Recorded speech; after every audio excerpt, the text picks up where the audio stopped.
여러분 안녕하세요. 믿고 보는 원불대 불교 대백과 원영입니다.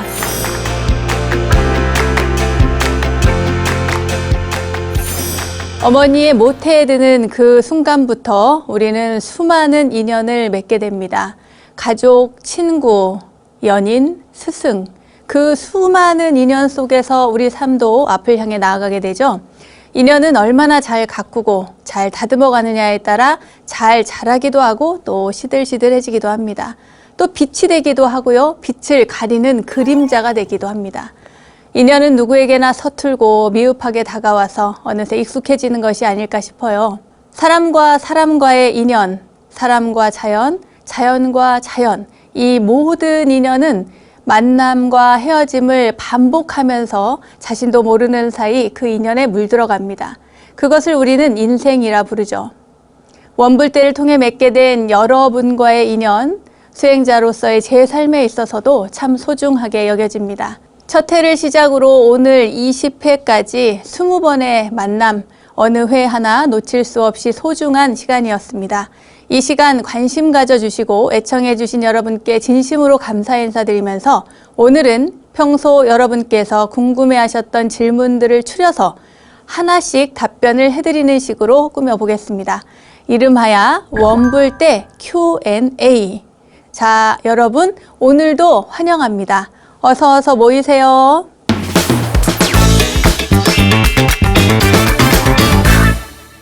불교 대백과 첫 번째 순서는 알고 보면 약이 되는 수많은 불교의 이야기들과 불교 지식을 내 안에 원영 스님의 불교 대백과 지식인 시간입니다.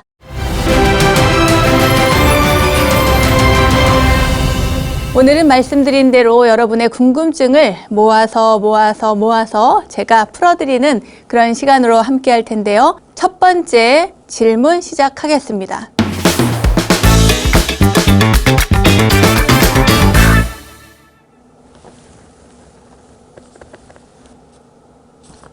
자, 그럼 열어보겠습니다. 어떤 질문이 있을까요? 스님께서는 출가하실 때 고민이 혹시 없으셨는지요? 스님들의 어머니 이야기들도 궁금합니다. 라고 이렇게 질문을 해주신 분이 계십니다. 일반 분들은 왜 스님이 무슨 고민이 있어서 출가한다고 생각을 하실까요? 대체로 많은 분들께서 이 고민, 무슨 고민 때문에 출가하셨냐, 뭐 옛날 같으면 실연이라도 당했냐, 이런 이야기를 또 많이 하시는 분들도 있습니다. 스님의 부모님에 대한 그런 궁금증도 많이 갖고 계시는 것 같은데요. 사실 저는 출가할 때는 불효막심하게도 부모님 생각은 별로 많이 안 했습니다. 너무 당당하게 얘기해서 오히려 송구스러운데요. 일찍 절에 들어온 그런 것도 있고, 그리고 부모님과 많이 떨어져 살았었고, 그리고 출가하면서 내 인생이 앞으로 어떻게 흘러갈 것인가, 또 인생이란 무엇인가, 그리고 내가 이 길을 선택했을 때 출가해서 중노릇을 끝까지 잘 할 수 있을 것인가, 이런 것에 대한 의구심이 더 컸고 고민이 더 많았습니다. 이 세상의 어떤 무상함이라든가 세상 사는 게 그렇게 재미가 있지 않았어요. 사는 게 뭐 노는 것도 뭐 그때 당시에는 이제 전 학생이었으니까, 대학생이었으니까 뭐 놀고 친구들이랑 놀러 다니고 또 뭐 그 지금으로서는 상상도 안 갈 재밌는 일들을 많이 하고 다녔지만, 그래서 그런지 더 이상 뭐 이것을 계속할 마음이 없었고, 그렇게 산다고 해서 인생의 수많은 부분들이 해소가 되는 것 같지도 않았습니다. 그래서 출가를 더 깊이 생각을 했고요. 그래서 출가를 결심하게 됩니다. 다만 부모님 생각은 많이 안 했고, 그래서 그런지 부모님은 두 분이 돌아가신 뒤에 오히려 더 많이 생각을 하게 됐고, 그래서 더 죄책감을 많이 느꼈던 것 같습니다. 부모님은 살아있을 때는 모두가 다 불효자라고 하죠. 돌아가신 이후에 다 효자가 된다고 합니다. 그런 것 같습니다. 부모님만 애를 태우셨지 저처럼 철이 없는 자식은 늘 자기 생각밖에 못하는 거죠. 사실 부처님도 마찬가지였습니다. 부처님도 출가하실 때 아버님이죠, 정반왕을 굉장히 애태우면서 힘들게 하셨어요. 부모님의 반대로 나중에는 남몰래 성을 빠져나가서 출가를 하셨고요. 뭐 그것이 굉장히 잘했다 안 했다 이런 얘기가 아니고요. 사실 객관적으로 보면 부처님 출가 이래로 출가에 대해서 막 대단히 환영받으면서 출가한 사람은 그리 많지 않습니다. 물론 분위기가 뭐 동남아시아 불교 국가는 좀 다르긴 하지만 저희 한국 불교, 중국 불교 이렇게 북방 불교를 생각해 보면 계속 그랬던 것 같습니다. 그렇지만 그건 아무 상관이 없어요. 그럼에도 불구하고 불교는 전 세계로 쭉쭉 뻗어나갔고 지난 2600여 년을 이어서 찬란하게 꽃을 피워왔기 때문입니다. 그런데요, 우리나라 스님들 중에는 효성이 아주 깊은 스님들도 많이 계십니다. 예를 들어서 삼국유사를 쓰신 이련 스님, 이련 대선사 같은 경우에도 어머니를 향한 그 효심이 아주 지극하셨대요. 지극한 효심으로 후세에 효자선사로 불리던 당나라의 도명선사를 흠모해서 스님께서도 어머니를 열심히 봉양하셨다고 합니다. 고려 충렬왕 때죠. 충렬왕이 즉위했을 그 당시에 그때 당시만 해도 이련선사는 70대의 노스님이셨습니다. 70 노스님이었어요. 하지만 이련 스님은 임금님 곁을 떠나서 어머님에게 갑니다. 당시 90이 넘은 고령의 어머니를 언제나 당신이 주석하시던 그 산사 가까이에 모시고 절에 모신 게 아니에요. 절 근처에 모시고 왔다 갔다 하면서 지극한 효성으로 봉양을 하셨습니다. 그때 충렬왕이 국사로 이렇게 모시고자 스님께 여러 번 청했는데 그때도 사양을 하셨다고 합니다. 그러다 이련선사의 나이 79세, 그러니까 거의 80이 다 됐던 때였죠. 96세의 나이로 어머님께서 세상을 떠나게 되십니다. 당시 조정에서는 스님의 그 말년을 편안하게 보낼 수 있는 도량으로 화산에 인각사라는 절을 마련해 주셨는데요. 스님은 어머니의 묘소를 인각사 가까운 곳에 산에 모시고 돌아가신 후에도 지극한 효심을 발휘했다고 합니다. 그 뒤 한 5년쯤 지난 다음에 또 우리 이련 선사께서도 인각사에서 열반해 드시는데요. 이곳 인각사 전설에 의하면 섣달 금음이면 이 국사에, 그러니까 이련 스님의 탑비와 또 어머님의 탑비에서 빛이 나와서 서로 마치 모자가 상봉하는 것처럼 보인다고 합니다. 그러니까 금음날 밤이니까 그 빛이 얼마나 더 강하고 아름답게 보이겠어요. 이렇게 해서 돌아가신 이후에도 어머님을 생각하는 그 효성, 그 향심이 눈에 띄게 지금까지 전해져 내려온다고 합니다. 또 진묵대사 같은 경우도 효성이 지극하셨던 분으로 잘 알려져 있죠. 진묵대사는 어머니가 그 잠을 주무시는데 모기 때문에 잠을 못 주무시는 거예요. 그리고 너무 힘들어하니까 산신에게 부탁을 했다고 합니다. 신통력으로 우리 어머니가 모기 때문에 잠을 못 자니 이 마을에 어머님 주변에 사는 이 모기떼를 다른 곳으로 좀 보내달라고 부탁을 했대요. 그래서 산신님이 그 모기떼를 모두 다른 곳으로 옮겼다는 얘기가 있습니다. 그래서 지금도 그때 당시 어머니가 사시던 전북 완주군 용진면 아중리 일대에는 모기가 사람을 괴롭히는 일이 별로 없다고 하네요. 그곳에서 사시는 분 손 들고 한번 얘기해 주세요. 네, 나중에 댓글로라도. 자, 마지막입니다. 하나 더 얘기해 드릴게요. 가까이로는 성철 큰 스님의 효심을 말할 수 있겠습니다. 성철 큰 스님의 어머니 초연화 보살님 유명하죠. 초연화 보살님이 성철 큰 스님께서 그 금강산 마하연에서 정진을 하고 계실 때 온갖 고생을 하면서 천리길을 물어 찾아오게 됩니다. 큰 스님께서 굉장히 못마땅해 하시는 거야. 이렇게 먼 길을 왜 오셨어요? 이렇게. 아마 사투리로 얘기하셨겠죠? 잘 안 되네. 와우. 뭐 한다고 힘든데 이리 오셨어. 이렇게 하셨을까요? 아무튼 그렇게 이야기를 하셨다고 합니다. 그때 어머니도 대단하시죠? 아니, 난 네 보러 안 왔다? 하도 금강산이 좋다 해서 그냥 구경 온 기라. 이렇게 둘러대셨다고 합니다. 그런데 이 광경을 바라보던 마하연의 대중 스님들은 아니 먼 길 온 어머니를 모시고 금강산 구경을 시켜드리지 왜 못하냐. 그게 하기 싫으면 그냥 아니면 마하연에서 퇴방을 해라. 이렇게 이야기를 하는 거예요. 그래서 대중공사가 벌어지고 결국에는 어머님을 모시게 됩니다. 다음 날부터 아들 노릇을 하는 거죠. 성철 큰 스님께서는 점심 도시락을 준비해서 어머니 손잡고 내를 건너기도 하고 등에 업고 험한 길을 오르기도 하면서 내금강과 외금강을 두루 구경시켜 드렸다고 합니다. 그러니까 출가한 스님이라고 해서 그 혈연과 완전히 인연을 끊고 사는 분들도 계시지만 나중에라도 이렇게 효성이 지극해서 어머님께 감사하는 마음으로 부모님께 효도하는 분들도 계시다는 것. 그런데 어느 것이 더 잘했다, 잘못했다 이런 이야기는 정답이 없습니다. 부모님의 입장에서는 또 아들과 함께 하고 싶은 마음일 것이고 아들의 입장에서는 어머님을 모시고 싶으나 출가자이기 때문에 마음의 갈등도 있을 것입니다. 중요한 것은 부처님께서는 그 병고에 시달리는 어머님을 시봉하는 것에 대해서 금기시하지 않았습니다. 오히려 다녀오너라, 대중에게 고하고 다녀오너라 하셨습니다. 그 말을 기억하시면 좋겠습니다.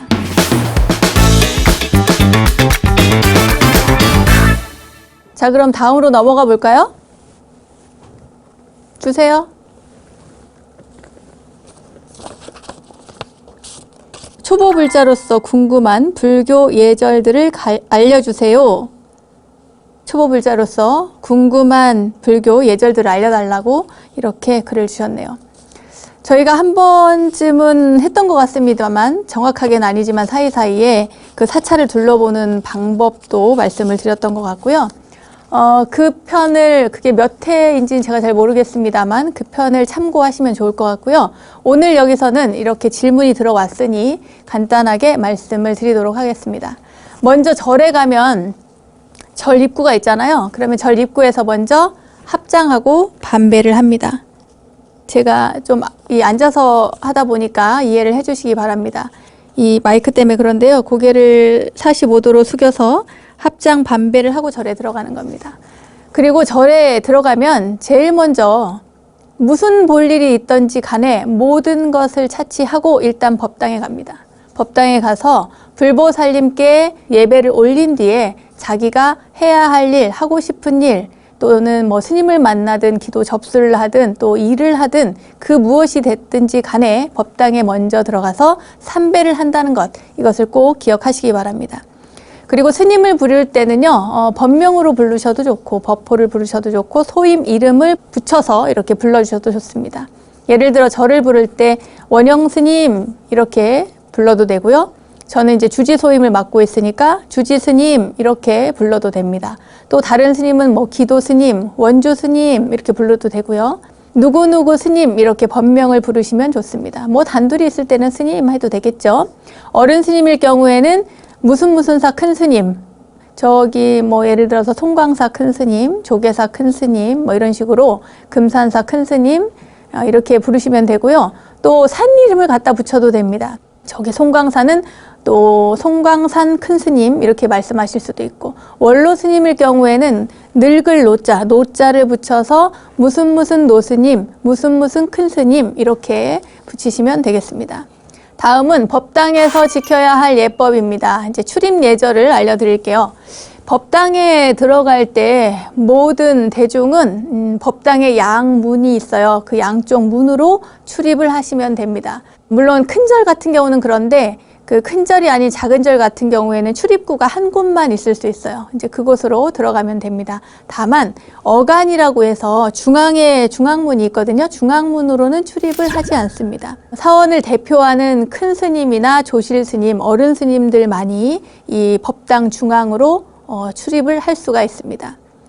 그래도 이제 저 같은 경우에는 봐주는 사람이 있어요. 누굴 봐주냐? 애기들이 철없이 와가지고 법당 그 중앙문으로 왔다 갔다 하잖아요. 다들 보면 난리 납니다. 야단치고. 냅둡니다. 법당에 들어오는 것이 중요한 것이지 법당을 정문으로 가는지 뭐 옆문으로 가는지 5살짜리, 4살짜리 애들이 어떻게 알겠어요? 그러니까 이렇게 자세히 알려줘도 좋지만 처음부터 야단을 크게 치시면 안 됩니다. 그리고 출입 전에는 문 앞에 서서 바른 자세로 합장 반배하고 오른손으로 문고리를 잡고 또 왼손으로 사실 살짝 받들면서 소리가 나지 않게 하는 게 좋아요. 왜냐하면 사찰은 대부분 큰 절들은 오래된 절이기 때문에 문이 삐그덕 하거든요. 삐그덕 소리가 나고 또 제대로 닫히질 않는 경우가 상당히 많습니다. 문이 틀어져서. 목조 건물은 다 틀어져요. 그리고 겨울에는 또 건조하기 때문에 더 잘 닫히는데 여름철에 비가 많이 오고 습한 경우에는 이게 잘 안 돼서 더 소리가 많이 납니다. 그러니까 꼭 한 손으로 잡고 받쳐서 소리가 나지 않게 하고 들어갑니다. 들어가서 문을 닫고 서서 부처님을 향해서 안에 들어가서 합장 반배를 하시고 다시 들어가서 부처님 계신 곳까지 갑니다. 가서 이제 절을 하고 싶으신 분은 절을 하고 향을 올리고 싶으신 분들은 향을 올리고 나름대로 하고 싶은 일을 하면 되는데, 여기서는 이렇게 다니는 코스만 얘기를 할게요. 그런 다음에 절을 하고 나와서 또 문을 잘 닫고 나와서도 또 인사를 하고, 그러니까 나오기 전에도 합장 반배, 나온 다음에도 합장 반배 하는 것이 원칙입니다만, 나온 다음에는 합장 반배를 하지 않는 경우는 괜찮습니다만, 그 안에서 나올 때는 인사하고 문 닫고 나오시면 좋겠습니다. 전각 내에서, 법당 안에서 이제 걸어 다닐 때는 가급적이면 소리가 나지 않게 하고 다니는 게 좋겠죠? 이렇게 쿵쿵쿵쿵 이렇게 다니시지 마시고, 가급적이면 소리 나지 않게 가볍게 들고 정숙하게 걸으시면 좋습니다. 또 바닥에 깔아놓은 방석은 밟고 다니지 않습니다. 방석은 피해서 다니셔야 되고요. 또 어간이라고 해서 스님들, 아까 중앙문을 통해서 어른 스님들만 다닌다고 했잖아요. 큰 스님들의 자리니까 그곳은 중앙을 피해서 또 앉거나 절을 하거나 하셔야 됩니다. 또 다른 스님들의 기도에 방해되지 않도록 가능하면 이렇게 절을 하고 있는데 그 앞으로 쏙 지나가거나 이런 거는 예의가 없는 거예요. 그러니까 그렇게 하지 마시고 기다렸다가 지나가거나 아니면 급하면 뒤로 가거나 조금 돌아서 가거나 이렇게 하셔야 됩니다. 다음은 향과 촛불 켜는 방법에 대해서 알려드리겠습니다. 향은 어떻게 하죠? 이렇게 물으시는 분들이 있어요. 향을 꽂을 때는 그 불을 살라서 이렇게 오른손으로 향을 쥐고 왼손으로 오른손 손목을 받치고 이렇게 불을 붙입니다. 불을 붙여서 이렇게 꽂는 건데요. 문제는 요즘은 이제 사찰이 촛불을 그렇게 많이 켜지 않습니다. 사찰에 그 방화 위험이 있어서, 화재 위험이 있어서 촛불을 갖다 놓지 않는 사찰도 많이 있습니다. 그래서 이 전기초를 쓰는 경우들이 많이 있거든요. 대신에 그 옆에 그 불을 켤 수 있는 걸 갖다 놔요. 그러니까 그것으로 이렇게 해서 올리시면 됩니다. 그리고 향에 불이 붙었다 그럴 때 입으로 훅 불어서 불지 않아요. 그냥 이렇게 어떻게 하냐면 이걸 원을 하나 그립니다. 이렇게 향을 들고 원을 하나 이렇게 그려서 이마에 딱 대면 그 돌려서 이마에 딱 와닿는 그 순간 이미 불은 꺼져 있습니다. 아직 안 꺼졌네? 그러면은 이제 조금 더 다시 한번 돌려서 하고, 그렇게 하면 꺼집니다. 안 꺼지지 않아요. 너무 얌전하게 이렇게 해가지고 하면 안 꺼지겠죠? 이렇게 바람을 이용해서 이렇게 딱 한 번에 하시고 꽂으시고, 그리고 합장하시고, 그리고 뒤로 물러서면 됩니다. 그리고 나올 때 촛불 켜는 것도 촛불이 있으면은 이제 물론 켜면 되지만, 전기초인 경우에는 이제 그 전기초인 경우에 가끔 전기초에 불을 켜시겠다고 불을 갖다 이렇게 대시해가지고 지지시는 분이 있어요. 저희 절도 전기초인데 전기초인지 모르고 거기에다가 계속 불을 갖다가 대시는 분들이 있어요. 자세히 확인하고 하셔야 됩니다. 그리고 닭인물 있잖아요. 닭인물을 올렸을 때, 그럴 때도 닭이 뚜껑은 어디로 열어요? 오른쪽으로 열어요? 왼쪽으로 열어요? 이렇게 얘기를 하시는데, 보통은 닭인물이 이렇게 있고 차져 있고 나면 왼쪽 방향으로, 내게서 보면 왼쪽 방향으로 뚜껑을 이렇게 놓습니다. 아시겠죠? 그러니까 부처님의 입장에서 보면은 이렇게 내가 차를 마시려고 보면 오른쪽으로 이렇게 놓잖아요. 오른손잡이라는 걸 전제하에 오른쪽으로 이렇게 놓습니다. 왼쪽에 있는, 그러니까 반대쪽에 있는 나의 입장에서는 이것을 왼쪽으로 놓으셔야 맞습니다. 아시겠죠? 그렇게 향초, 닭인물까지 다 올린 다음에는 합장하고, 그리고 뒤로 물러서 돌아가서 그 자리에서 삼배를 올리시면 되겠습니다. 다음은 공양물 올리는 법입니다. 공양을 올릴 때 또는 불전함에 시주돈을 넣을 때도요, 또 기도비를 넣을 때도 가급적이면 집에서 깨끗한 돈으로 이렇게 마련해서 가지고 와서 넣으면 좋습니다. 만약에 불전함이 없다, 아니면 불전함이 있는데도 나는 불단에 올려놓고 싶다 하시는 분도 있어요. 꼭 불단에 올려놓고 싶어. 그러면 그냥 불단에 올려놓아도 아무 상관없습니다. 그리고 합장하시고 돌아가서 절하시고, 과일이나 뭐 다른 공약물들을 내가 사왔다. 절에 오는데 빈손으로 올 수 없어서 과일이나 과자나 뭐 커피나 또 쌀이나 이런 것들을 가지고 왔다. 그럴 때는 이걸 올리고 싶은데요. 그냥 불단 위에 이렇게 턱턱 올려놔도 상관은 없습니다만, 가급적이면 스님께 여쭈어서 이걸 올리고 싶은데요 라고 얘기하면 어디에 뭐가 있는지 알려줍니다. 부처님께 올리는 불기가 어디 있는지 알려주면 그 불기에 깨끗이 씻어서 담아서 정갈하게 올려놓으시면 됩니다. 이렇게 하시면 내가 사서 직접 공양 올리는 것이기 때문에 더 뭔가 흐뭇하고 또 뿌듯함을 느낄 수 있을 것이라 생각됩니다. 다음은 경내에서의 예법인데요. 절에 들어갈 때는 아까 말씀드린 것처럼 불이문, 해탈문, 일주문, 천왕문 등을 지나서 법당으로 가니까 그 사이에 반드시 입구에서는 정중히 합장 반배하고 들어가시면 좋겠습니다. 또 사찰내의 모든 그런 불탑이나 건축물은 함부로 이렇게 막 들락거리면 안 돼요. 함부로 만져서도 안 되고, 이제 불탑이 있으면 탑도리를 하셔도 좋고, 건축물을 보고 이렇게 감상하셔도 좋고, 벽화를 보면서 의미를 되새기셔도 좋고, 무엇을 해도 좋지만 막 만지고 이렇게 하는 것은 옳지 않습니다. 또 이렇게 침이 나온다거나 콧물이 나온다거나 이러면은 그거를 막 이렇게 뱉는 분은 없겠죠, 당연히. 그런데 휴지를 이용해서 그렇게 조용한 곳에 조금 벗어난 곳 내지는 화장실에 가서 이제 콧물을 닦는다거나 이렇게 하시면 좋겠습니다. 그리고 또 사찰에서 스님들을 만나면 스님께 인사를 해야 돼요. 그죠? 합장하고 인사하고. 그런데 사찰 안에서만 인사하는 것이 아니라 사찰 밖에 나갔을 때도 스님들을 보시면은 인사를 하십시오. 그냥 이렇게 합장하고 인사하는 것만으로도 스님들이 더 잘 살 수 있습니다. 이게 반대로 말하면 스님들은 그 인사를 받음으로써 이렇게 어깨가 쭉 펴져요. 어깨가 쭉 펴지고, 그리고 나를 존경해주는 누군가가 있기 때문에 나는 오늘 더 잘 살아야겠구나, 이런 마음을 갖게 됩니다. 그러니까 인사하는 게 공경심도 되지만 저 나름의 생각으로는 이건 약간의 나는 당신의 신중이야 이런, 당신을 지키고 보호하는 사람이야, 똑바로 살아, 뭐 이런 의미도 될 수 있습니다. 이 방송을 시청하시는 스님들이 들으시면 싫을 수도 있겠네. 자, 아무튼 합장 반배하는 것, 언제 어느 곳에 가셔도 스님들이 있으면 꼭 인사하시기 바랍니다. 또 사찰 내에서 부처님이 계시는 법당을 가로질러 갈 때는 그 법당 앞에서 잠깐 합장 반배하고 지나가는 게 맞습니다. 어간을 통해 지나갈 때처럼 그 법당 한가운데 그 밖에서도 마찬가지예요. 이렇게 마당을 가로지를 때도 잠깐 인사하고 이렇게 걸어갑니다. 합장이라고 하는 것은 여러분 언제 어느 때나 다 많은 사람들이 사용을 하고 있죠. 사실은 교회나 이런 데도 기도할 때 보면 이렇게 하던데, 이렇게도 하고 이렇게도 하고 여러 가지가 있지만 뭐 성모 마리아상 같은 경우에도 합장하고 있지 않습니까? 부처님이 태어나신 인도의 전통적인 인사법으로 우리는 다 이 합장을 알고 있는데, 불교에서는 예불, 법회, 불교 생활 전반에 걸쳐서 가장 많이 쓰이는 예법입니다. 요즘 같은 코로나 시대에 이 합장 인사법은 전 세계적으로 통용될 만큼 그냥 뭐 주먹 쥐고 이렇게 부딪히는 그런 인사를 많이 하지만 이건 굉장히 전투적이잖아요.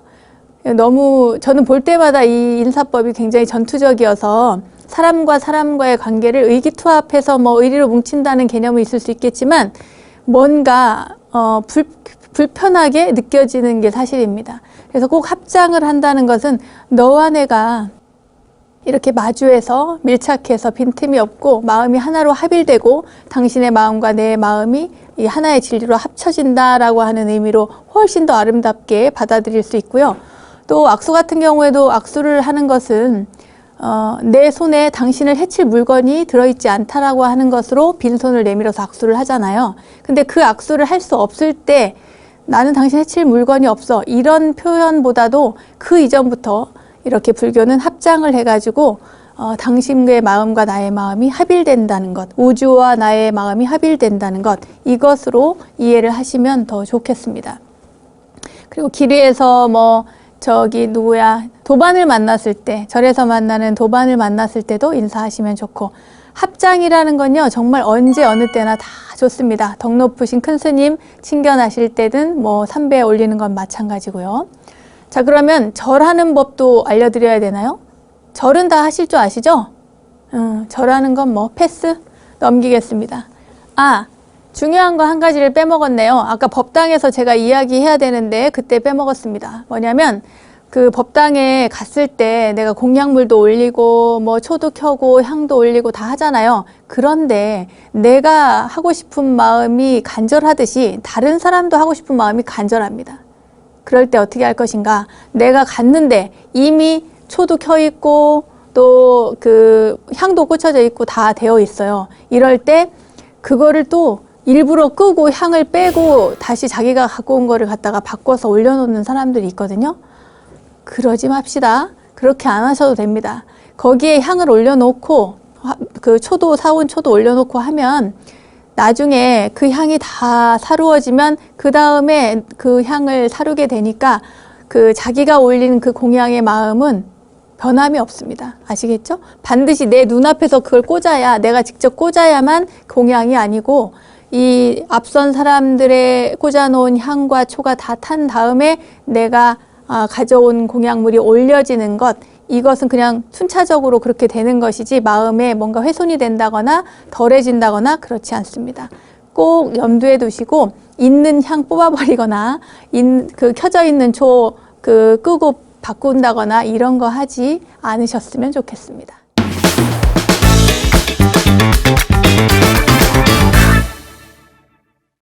네. 세 번째 질문은 봉투가 예쁘군요. 불자들 가운데에는 목걸이나 반지, 팔찌 같은 액세서리에 만자를 새겨 몸에 지니는 분들도 많습니다. 불교의 만자의 뜻을 설명해 주세요. 라고 누가 질문을 보내셨네요. 만자. 네.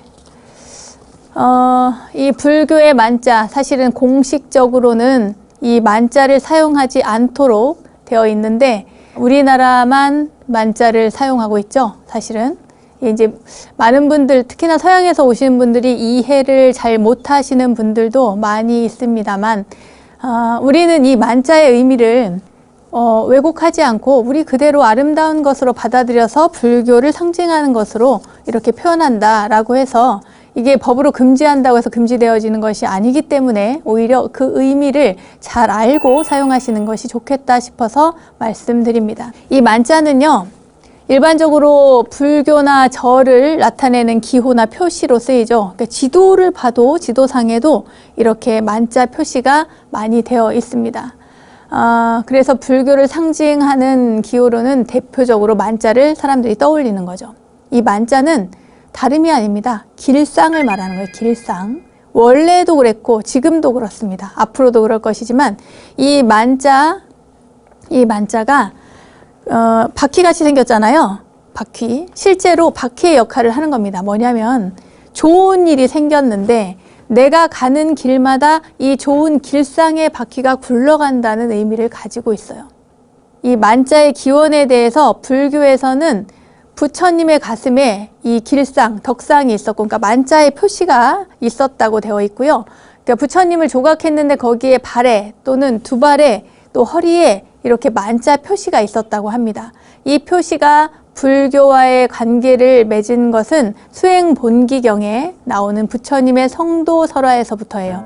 이에 따르면 부처님은 보리수 아래서 수도할 때 풀방석을 깔고 앉았는데 이 방석 재료인 풀의 끝에 이 만자 모양의 길상초였다고 합니다. 풀끝이 만자 모양의 길상초였대요.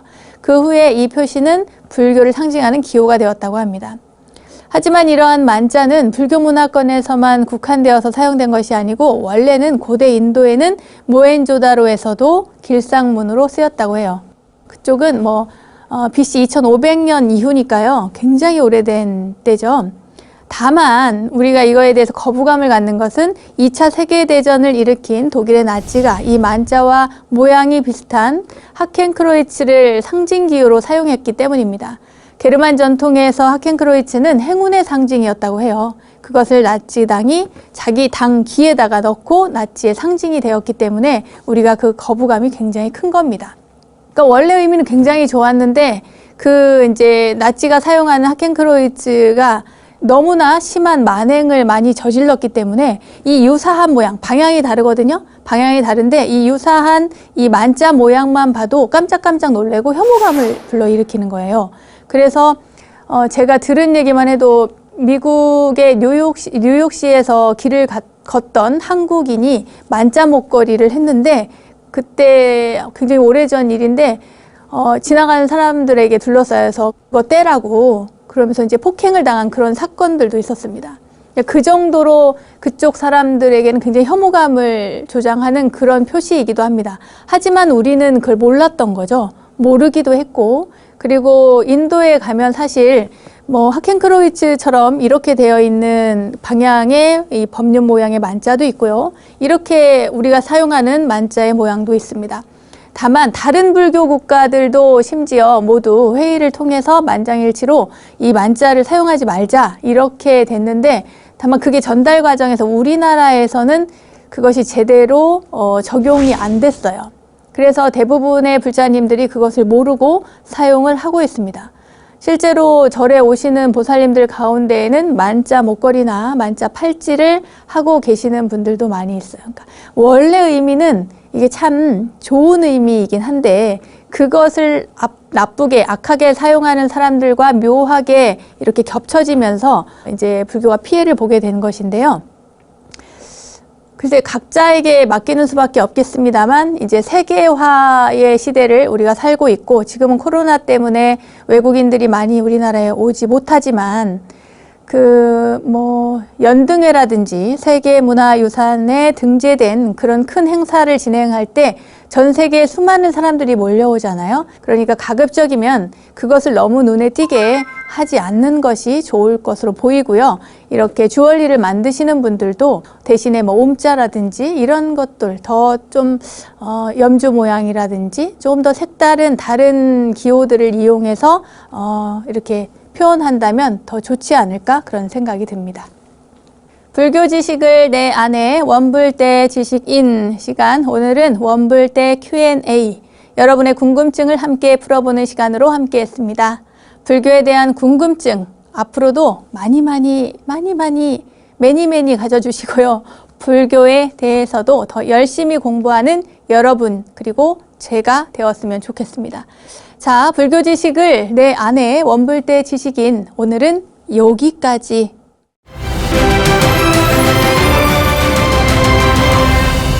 저절로 알게 되는 사찰 이야기, 오늘은 이절로 아니 저절로 시간입니다. 오늘은 삼보사찰 가운데 하나죠. 순천 송광사로 떠나볼까 합니다.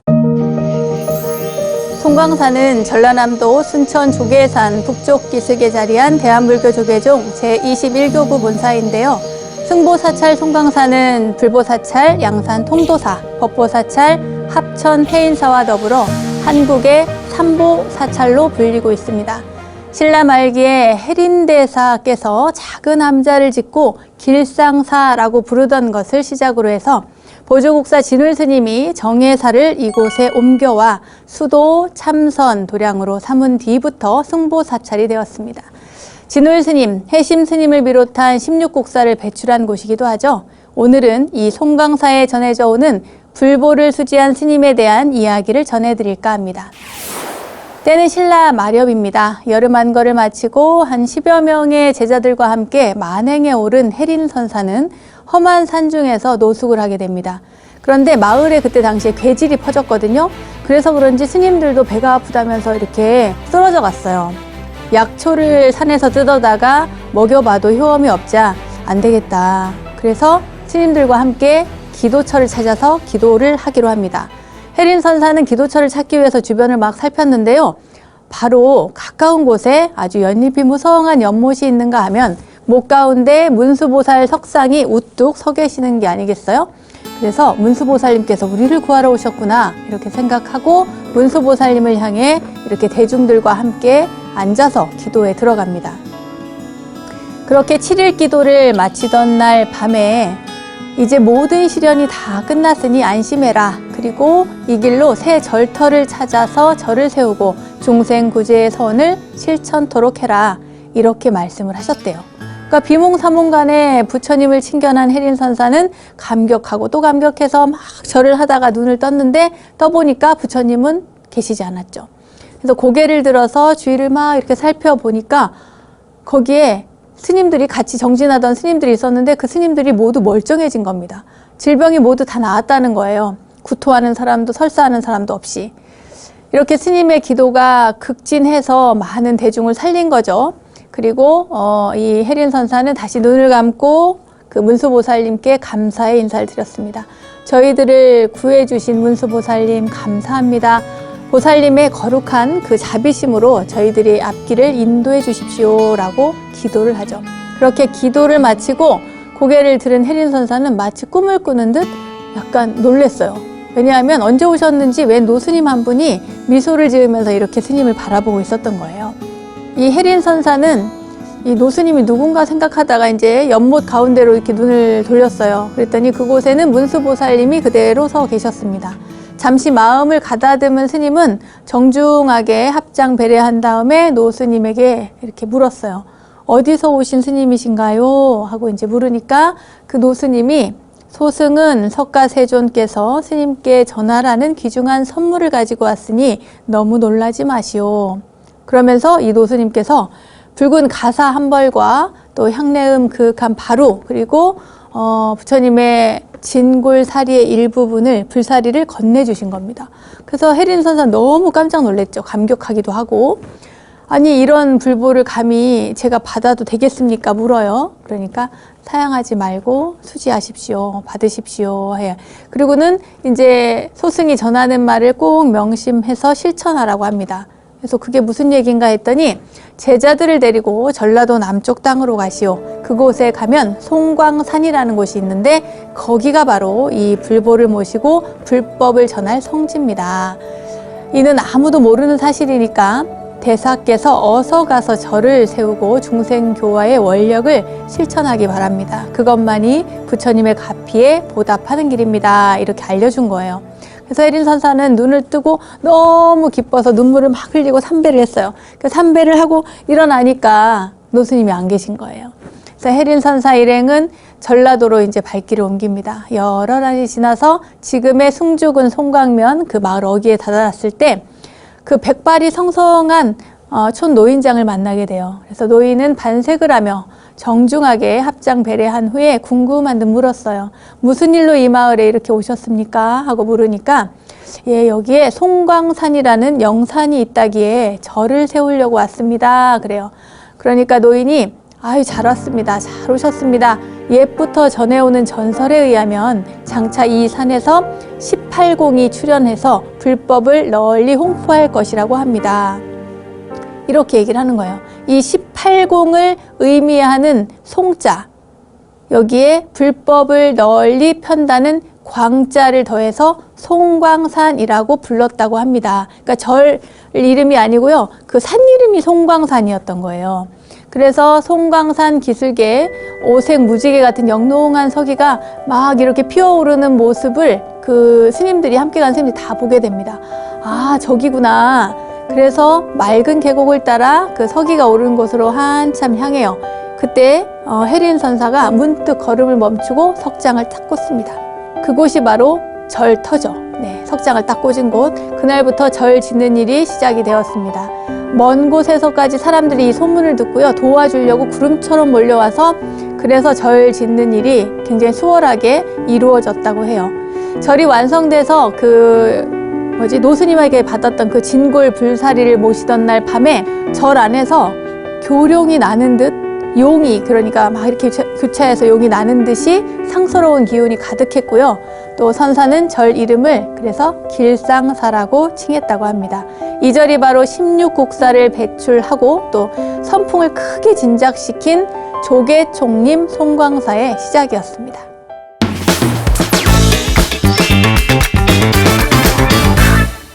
원영스님의 불교 대백과 오늘도 유익하고 즐거운 시간 되셨나요? 세상의 모든 불교 이야기를 모아서 전해드리고 있는 원영스님의 불교 대백과 평소 여러분께서 궁금해하셨던 점에 대한 답변과 조계총림 송광사 창건에 대한 이야기까지 전해드렸습니다. 알매지혜가 가득한 시간 원불대, 오늘은 여기까지입니다. 다음 원불대 이야기들도 여러분 기대해 주시고요. 저는 여기서 인사드릴게요.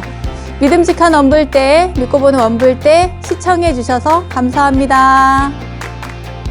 성불하세요.